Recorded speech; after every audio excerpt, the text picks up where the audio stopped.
রব্বুল আলামিন জান্নাতের দুর্বা দিয়ে সহযোগিতা করেছেন।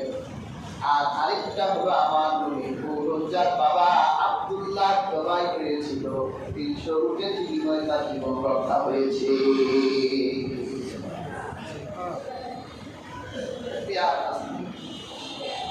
তাহলে আমার নবী কয় জবাহের চিত্র?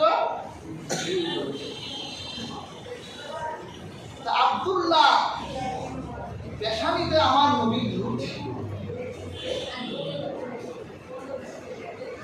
আব্দুল্লাহ সৌন্দর্যে মক্কা মদিনা নারীরা পাগল হয়ে গেল। আব্দুল মুত্তালিব চিন্তা করলো আমার ছেলে বড় এক খেপ থেকে বাঁচল, এই ছেলেরে আর একা রাখা যায় না, আরেকটা বিয়ে দিই। কাবার চত্বরে এক মহিলা পণ্ডিত আব্দুল্লাহকে বিয়ে করার জন্য দাঁড়িয়ে থাকত। ইতিহাসের কিতাবে তার নাম এসেছে উম্মে কিতাব। আব্দুল্লাহকে বিয়ে করার জন্য দাঁড়িয়ে থাকে। আব্দুল্লাহকে দেখতে বলতো, আব্দুল্লাহ তোমার জীবনের বিনিময়ে যে 300 উট তোমার বাবা প্রমাণ করেছিল, আমি তোমার 300 উট হাদিয়া দিতে চাই, তুমি আমার সাথে বিয়ে করছো। বেয়ার হাজিরিন, উরাকা বিন নাওফেল ওই সময়ের সবচেয়ে বড় পণ্ডিত ছিল। উরাকা বিন নাওফেল যখন ইনজিল কিতাব পড়তে, তাওরাত কিতাব পড়তে, তিনি ইনজিল আর তাওরাতে আখিরি জামানার নবীর কথা তিনি বলতেন। আর এই কথাটা উরাকা বিন নাওফেলের বোন উম্মে ফাতেমা বিনতে কুরআন এই আখিরুজ জামানার নবীর প্রশংসা তিনি শুনতেন। তার মনের এক তামান্না ছিল, তিনি যদি আখিরুজ জামানার নবীর মা হতে পারেন, যদি আখিরুজ জামানার নবীকে তার পেটে ধারণ করতে পারেন। এই জন্য ওই ত্যাগ পেয়েছিল উরাকা বিন নাওফেলের বোন। এই জন্য সে আব্দুল মুত্তালিবকে বলছেন, আব্দুল মুত্তালিব তোমার ছেলে আব্দুল্লাহকে আমার সাথে দিয়ে দাও। সুবহানাল্লাহ। বেয়ার হাজিরিন, যেই দিন আব্দুল্লাহকে বিয়ে দেবার জন্য মদিনার দিকে রওনা হলেন, আব্দুল মুত্তালিব চিন্তা করলেন, আমি যেই গর্তে বিয়ে বসেছি আমার ছেলেটার ওই গর্তে বিয়ে করাবো।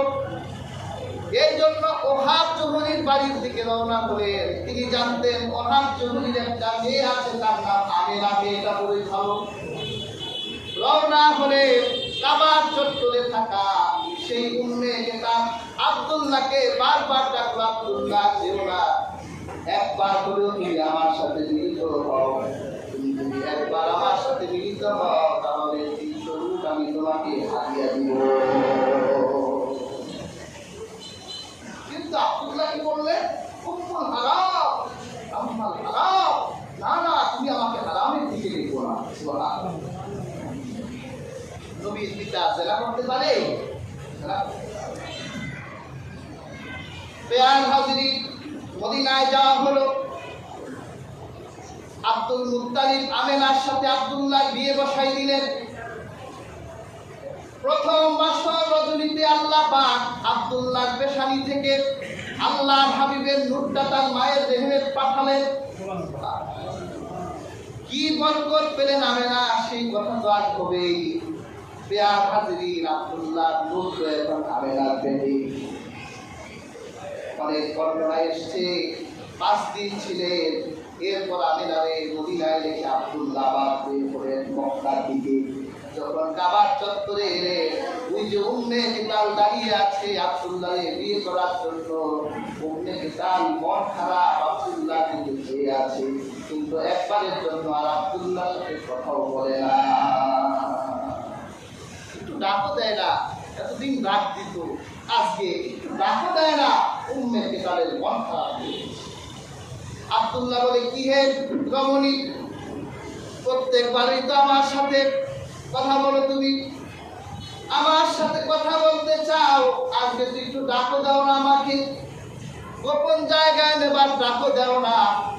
তখন উম্মে কিতাল বলল, আব্দুল্লাহ তুমি আমার এই বাজারের মেয়ে মনে করো না, আমি তাওরাত ইনজিলের পণ্ডিত, আমি তোমার জন্য পাগল ছিলাম না।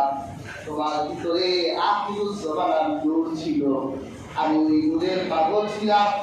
আমার মনের ইচ্ছে ছিল আমি তোমার সাথে বিয়ে বসে সেই আখির জামানার মা হয়ে যাই। সুবহানাল্লাহ। আল্লাহ হাবিবের মা হতে চেয়েছে। তুমি আমাদের বাজারের মেয়ে মনে করো না, তোমার ভিতরে এক নূরের আলোক ছোটা ছিল, আমি ওই নূরের পাগল ছিলাম। হাজির, আল্লাহর হাবিবের ভাগ্যে হয়